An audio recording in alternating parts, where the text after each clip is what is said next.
ബോസിൽ നമ്മൾ എല്ലാവരും കാത്തിരിക്കുന്ന ഒരാഴ്ച എന്നത് ലാസ്റ്റത്തെ ആഴ്ചയാണ്. അത് എലിമിനേറ്റ് ആയിട്ട് പോയിട്ടുള്ള എല്ലാ കണ്ടസ്റ്റൻസ് തിരികെ വരുന്നു. അവിടെ എലിമിനേറ്റ് ആവാതെ നിൽക്കുന്ന ലാസ്റ്റ് ഉള്ള കണ്ടസ്റ്റൻസുമായിട്ട് അവര് ഇന്ററാക്ഷൻ പുറത്തു പോയിട്ടുള്ള ഒരു കാര്യങ്ങളും തുറന്നു പറയരുതെന്ന് ബിഗ് ബോസിന്റെ ഇൻസ്ട്രക്ഷൻ ഉണ്ട്.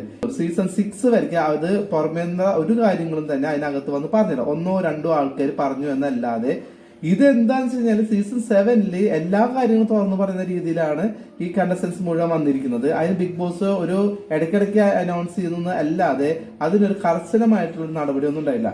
അതുകൊണ്ടാണല്ലോ ബിൻസി പോലുള്ള ആൾക്കാർ പുറത്തു പോയിട്ട് അവർക്ക് വന്നുള്ള അനുഭവങ്ങൾ എന്ന് പറഞ്ഞ് ഇതിനകത്തുള്ള കണ്ടസ്റ്റൻസിനെ തകർക്കാൻ വേണ്ടി വീണ്ടും തിരിച്ചു വന്നിട്ട് എന്തൊക്കെ വഴക്കാണ് പറയുന്നത്. അനുമോളെ രാത്രി കുറെ കാര്യങ്ങൾ പറഞ്ഞിട്ടുണ്ട്. തിരിച്ച് അനുമോൾക്ക് പറയാൻ അറിയാതെയല്ല. പക്ഷെ അനുമോള് അതിനകത്ത് ഇപ്പോഴും ഒരു കണ്ടസ്റ്റന്റ് ആണ്. അവർക്ക് ലക്ഷ്യം എന്ന് പറയുന്നത് കപ്പാണ്. അപ്പൊ ഇവര് പറയുന്നതിന് ട്രിഗർ ആയിട്ട് അവര് വായത് എന്തെങ്കിലും വന്നു കഴിഞ്ഞാൽ മോശമല്ലേ എന്നുള്ള രീതിയിൽ മിണ്ടാതിരിക്കുന്നത്, അല്ലാതെ അതിന് മറുപടി പറയാൻ അറിയാഞ്ഞിട്ടൊന്നും അല്ല. അത് ഈ ബിൻസിക്കാരുണ്ട്. ബിൻസി നെഗറ്റീവ് ആയിരുന്നു പുറത്തെങ്കിൽ ഇനി തിരിച്ചു ചെല്ലുമ്പോൾ അതിനേക്കാളും വലിയ നെഗറ്റീവ് ആവാനാണ് പോകുന്നത്. പിന്നെ ഇന്ന് ആ ബിൻസി തന്നെ മസ്താനിയുടെ അടുത്തും ഒരുപാട് കയർത്തത് കണ്ടു. മസ്താനിന്റെ ഭാഗത്ത് ചില വാക്കുകൾ തെറ്റുണ്ട്, അത് സത്യമാണ്. പക്ഷെ ആ തിരിച്ചു പറയുന്ന റിയാക്ട് ചെയ്യുന്ന ഒരു രീതി, വാക്കുകൾ, അതെല്ലാം ബിൻസിയുടെ കയ്യിൽ നിന്ന് പോയിട്ടുണ്ടെന്ന കാര്യം സത്യമാണ്. ഇനി ബിൻസി ഇവിടെ വന്ന് എന്ത് ഷോ കാണിക്കാനാണ്, എന്ത് സ്ക്രീൻ സ്പേസ് എടുക്കാനാണ്?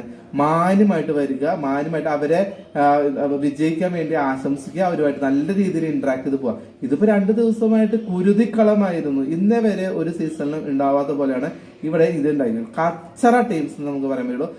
എലിമിനേറ്റ് പോയുള്ള എല്ലാവർക്കും ഇതിന്റെ ദോഷമുണ്ട്. കാരണം എല്ലാവരും നോക്കിയിരിക്കുകയാണല്ലോ, ഒരഭിപ്രായമില്ല, ഒന്നുമില്ലാതെ നോക്കിയിരിക്കുന്ന കുറെ ആൾക്കാരാണ്. അപ്പൊ എനിക്ക് തോന്നിയിട്ടുള്ളത് എലിമിനേറ്റ് പോയുള്ളത് ബഹുഭൂരിപക്ഷം കണ്ടസ്റ്റൻസും താനി കച്ചറ എന്നേ ഞാൻ പറയുള്ളൂ.